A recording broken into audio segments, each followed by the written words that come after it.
Bueno, muy bien, y en el espacio de Grito Ambiental nos vamos a trasladar a Perú. Allí hay alerta por la situación climática. La erupción de un volcán ha generado caos en aquel país, en Perú. Noé nos trae, como siempre, todas las semanas, la información, el reporte que tiene que ver con los componentes climáticos del país y del mundo. Noé, una situación muy conmocionante allí en Perú, ¿no? Sí, realmente dramática, ya es una catástrofe ambiental. El pasado sábado, como vos bien comentabas, se dio la erupción de este volcán submarino, el volcán Tonga, y que ha llegado a afectar diferentes costas, entre ellas las costas de Perú, más bien en la región de Lima.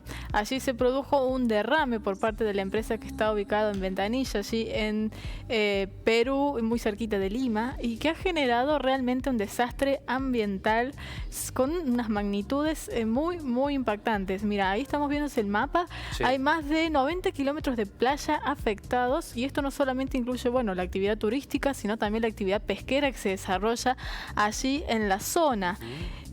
Ha habido muchos comentarios por parte de la empresa que se ha hecho a través de su portavoz, elocuente a través de lo que ha sucedido, y ellos dicen y enuncian que no son responsables de este hecho, pero esto ha generado mucha confrontación en la sociedad misma y también en las mismas autoridades que están tomando adelante las herramientas necesarias, primero para mitigar este suceso y también para poder ver qué realmente sucedió y cuáles son las responsabilidades que aquí yacen. Pero para conocer más nos vamos a ir hasta Perú. Estamos en contacto con Jair Villacrés, él es periodista y que nos va a comentar cómo está la situación en este momento y cuáles son los enunciados más importantes a la fecha. ¿Qué tal, Jair? ¿Cómo estás? Buenas tardes. Hola a todos ustedes, muy buenas tardes. Gracias por la invitación. Y efectivamente, como comentabas y adelantabas un poco en este resumen de la noticia, en Perú se ha suscitado ya desde el 15 de enero, o sea, hace 6 días, lo que se ha calificado como el peor desastre ecológico ocurrido en Lima en los últimos tiempos. Así por lo menos es como lo ha denominado el gobierno peruano, ¿no?, a través de sus comunicados y a través de las propias autoridades. Esto, claramente a raíz de lo que ha ocurrido por el derrame de los 6.000 barriles de petróleo, ¿no?, a causa de este derramamiento de la empresa Repsol. Se dice, en realidad, porque todavía está en estudio, en análisis, de que parte de ello se debe efectivamente, como tú has adelantado, a la erupción del volcán en Tonga, ¿no? Y que como consecuencia de eso ha repercutido en las costas, en el litoral peruano, y ha generado el derramamiento de este petróleo, ¿no? Sin embargo, también hay otra hipótesis de que no se ha tenido, ¿no?, las medidas necesarias para contener esto, si ya se sabía que había una alerta, ¿no?, medioambiental internacional.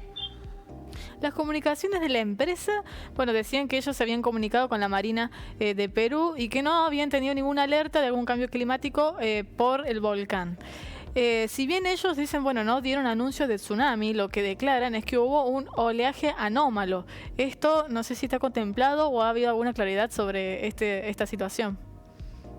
Sí, efectivamente, como comentas, de hecho aquí se ha despertado mucha crítica al respecto porque cuando se emitió la alerta internacional de tsunami en varias partes de Asia-Pacífico, ¿no?, e incluso lo hicieron Chile, lo hizo Ecuador, pero en Perú se decía que no había ninguna alerta de tsunami, que no iba a afectar en absoluto ni las costas, ¿no?, ni el territorio peruano.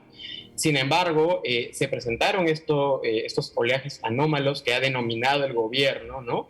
Es una terminología, la verdad, que muchos han criticado porque dicen que no se termina de esclarecer si efectivamente es un tsunami propiamente dicho o es simplemente el desborde del mar, ¿no?, lo que debería ser un oleaje.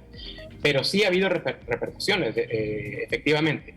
De hecho, ya el mismo fin de semana que ocurrió el incidente en Tonga, en las playas del norte de Perú, por ejemplo, en el departamento de Lambayeque, se presentó la muerte de 2 personas a causa de estos oleajes, ¿no? Personas justamente que no fueron alertadas y que no lograron evacuar a tiempo.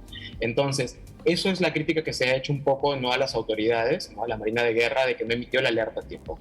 Y posteriormente ocurrió este incidente del derrame de petróleo, ¿no? Y ahí viene el tema de la crítica, de por qué no se emitió la alerta en su momento, cuando tendría que haberse hecho.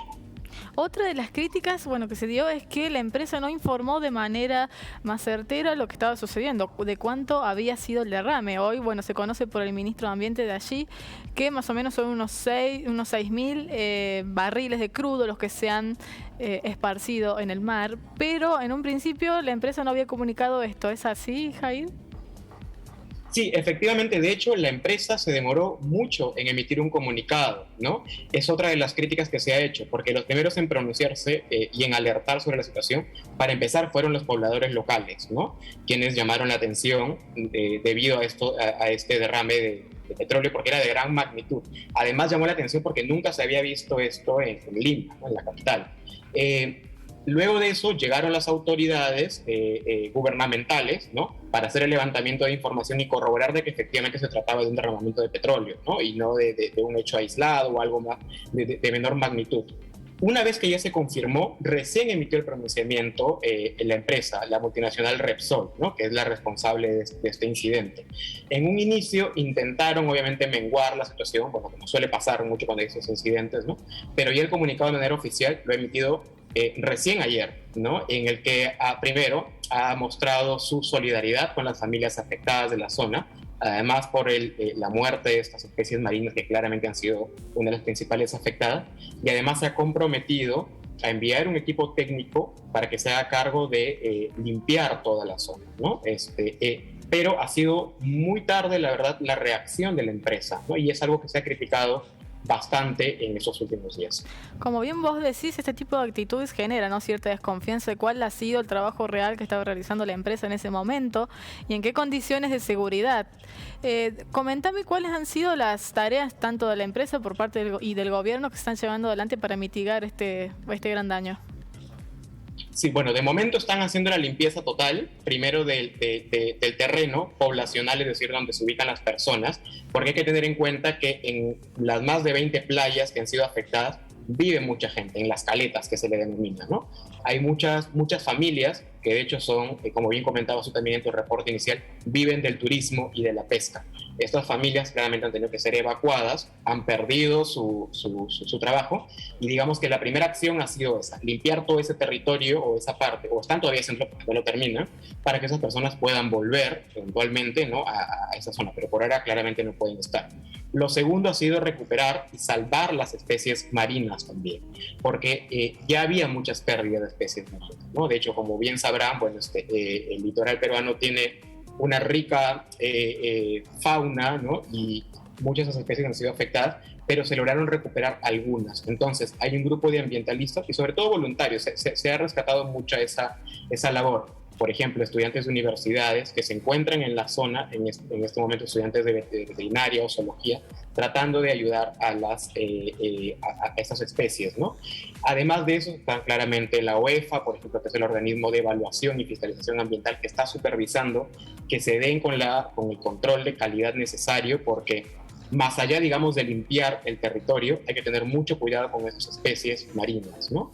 Y bueno, además de ello están las autoridades ya de fiscalización en torno a transparencia. Lo que están haciendo es, primero, lo que te comentaba en un inicio, verificar de que efectivamente el suceso se haya dado a consecuencia de esta erupción volcánica, de que tenga que ver con un tema climático, ¿no? Porque es verdad que podría haber cierta responsabilidad de la empresa, pero que también es consecuencia del otro. Sin embargo, de confirmarse de que no sea así, la responsabilidad total va a recaer sobre Repsol por no haber tenido, obviamente, las precauciones y las medidas necesarias, ¿sí? Se hablaba de alguna multa, ¿no?, que le podrían aplicar a la empresa. ¿De cuánto dinero estamos hablando? Sí, efectivamente. Bueno, de hecho, son varias las multas las que se están manejando. La primera es una fianza de 150 millones de soles, que eso equivale aproximadamente a $40.000, ¿no? Eso ya es un hecho porque ya lo anunció la presidenta del Consejo de Ministros, Mirta Vázquez, que vendría a ser la equivalente a la primera ministra, ¿no? Pero además de eso, hay otros que han sido un poco más críticos, como el ministro de Comercio Exterior y Turismo. Él ha pedido que se anule el pedido de trabajo, ¿no?, o la licencia de trabajo de Repsol en Perú para que deje de operar.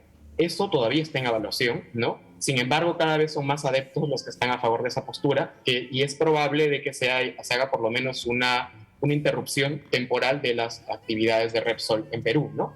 Además de eso, se ha hecho un impedimento de salida, ¿no? Para que no zarpe el buque responsable de este derrame de 6.000 litros de 6.000 barriles, perdón, de petróleo, ¿no? Y además de eso, obviamente, va a haber, es posible que haya sanciones pecuniarias contra los directivos de la empresa Repsol, es decir, de manera particular. Además de la empresa, los directivos, ¿no? Como repito, las que ya están confirmadas de momento son la sanción monetaria, ¿no? El impedimento de salida del buque, y las otras todavía están en evaluación hasta que se determine la causa real del derrame de petróleo. Sería realmente contundente que se aprobara esta que vos comentabas, de que bueno, la empresa cesara sus tareas, porque bueno, según los datos, son los que refinan más del 50% del crudo que hay en todo Perú, ¿puede ser? Efectivamente, es una de las empresas más importantes de Perú y una de las más representativas, ¿no? De que va a pagar las sanciones, han garantizado las autoridades de que esto se va a hacer. Además, la misma empresa ya lo ha aceptado a través de este comunicado también que comentábamos, ¿no? O sea, ellos han aceptado su responsabilidad también, ¿no? Y de eso se tendrán que encargar las autoridades de fiscalización, ¿no? La Contraloría, la Defensoría del Pueblo, ¿no? Pero las otras sanciones que están por manejarse, como el hecho de que deje de operar, aún es debatible. Con honestidad, no creemos que eso sea viable por lo que tú mismo has comentado, ¿no? Porque probablemente es una de las empresas que tiene la mayor representación en cuanto al uso de petróleo en Perú, y además por el poder que representa. Pero hay un grupo también, es verdad, un grupo fuerte de ambientalistas, ¿no? Y de personas defensoras de las zonas naturales que están exigiendo cada vez con mayor fuerza estas sanciones. De darse, supondría pues una pérdida, además obviamente de las vidas en las especies marinas y tal, ¿no? También supondría una pérdida económica cuantiosa para el país, ¿no? ¿Y qué pasa con si esta multa contempla aquellos afectados en una segunda y tercera línea? Me refiero a los que viven del turismo, como decíamos, de la pesca. ¿Van a tener un resarcimiento por este acontecimiento? Efectivamente, lo que decían las autoridades, en específico el ministro de Comercio Exterior y Turismo, Roberto Sánchez, es que la póliza con la que cuenta la empresa contempla estos daños colaterales, ¿no? Y a las personas implicadas también de manera colateral. Entonces, sí va a haber un primer reconocimiento. Pero además de eso, ayer la presidenta del Consejo de Ministros, Mirta Vázquez, había anunciado también unas canastas familiares, que son como una especie de bonos dados a través de recursos, ¿no? Para estas familias afectadas. Son familias, la mayoría de ellos en situación de pobreza, ¿no? Y que viven, como tú bien has dicho, del turismo y de la pesca. Entonces, al quitárseles sus recursos o este principal insumo que tenían ellos para vivir, se quedan sin nada. Entonces, como una ayuda, ¿no? Se han comprometido a darles esta canasta básica de 250 soles, que la verdad es un valor mínimo.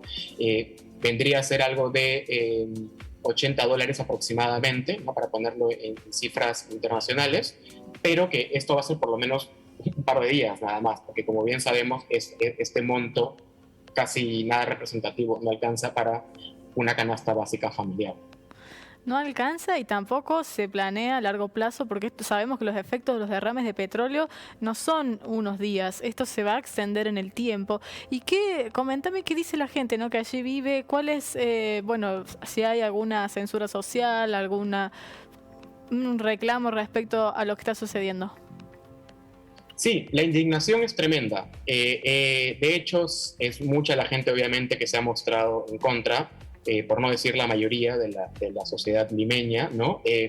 Obviamente hay personas que también están no a favor, pero por lo menos tratando de justificar el accionar de Petroperú, pero es un porcentaje mínimo, muy pequeño. ¿Qué es lo que pasa? Ha llamado también la atención, la indignación además, porque, como decíamos, este hecho ha sido catalogado como el peor desastre ecológico en Lima. Sucede que en Lima no suele haber este tipo de episodios, ¿no? Normalmente lo vemos en zonas de la Amazonía peruana, por ejemplo, en departamentos como Loreto, Amazonas, que están un poco más cerca de la frontera con Brasil. Y como Perú es todavía un país muy centralista, cada vez que hay un incidente, un episodio como el que he suscitado aquí, en la capital, la gente se alarma, se alerta muchísimo y genera mucha indignación, ¿no? Entonces hay mucho reclamo social, no solamente de las personas afectadas directamente, es decir, de la zona, sino también de toda la ciudadanía. De hecho, ayer cuando estaba el presidente Pedro Castillo junto con todo su gabinete dando esas declaraciones en una de las playas afectadas, la gente empezó a protestar, ¿no? Y exigían, obviamente, una respuesta rápida, ¿no? Lo que decían era que no querían promesas, que querían que, primero, que se sancione a la empresa y que esta empresa se haga responsable de todos los daños que había ocasionado. Entonces, el malestar es bastante extendido, se puede ver por todos lados, a través de los medios de comunicación, a través de las redes sociales, que hoy en día es también un gran nivel de medición de la gente que utiliza estas vías de comunicación y, obviamente, de los principales afectados. Bueno, Jair, ha sido muy claro con lo que está sucediendo allí en la región. La verdad que para nosotros es particularmente muy impactante esa noticia porque aquí también en nuestras costas aún no se hace extracción de petróleo de la costa atlántica, pero bueno, se está previendo que se lleve un proyecto adelante y justamente el reclamo de los ciudadanos y aquellos que viven de la pesca y el turismo y bueno, y también nosotros que disfrutamos de esos paisajes están en contra y prevén, porque los derrames que se dan en los mares son casi incontenibles, es un lugar y una zona en que es muy difícil poder llevar una contención real y que sea realmente sólida para este tipo de producción. Te agradezco muchísimo y seguimos en contacto para continuar este tema. Muchas gracias, Jair. A ustedes, muchas gracias por la invitación.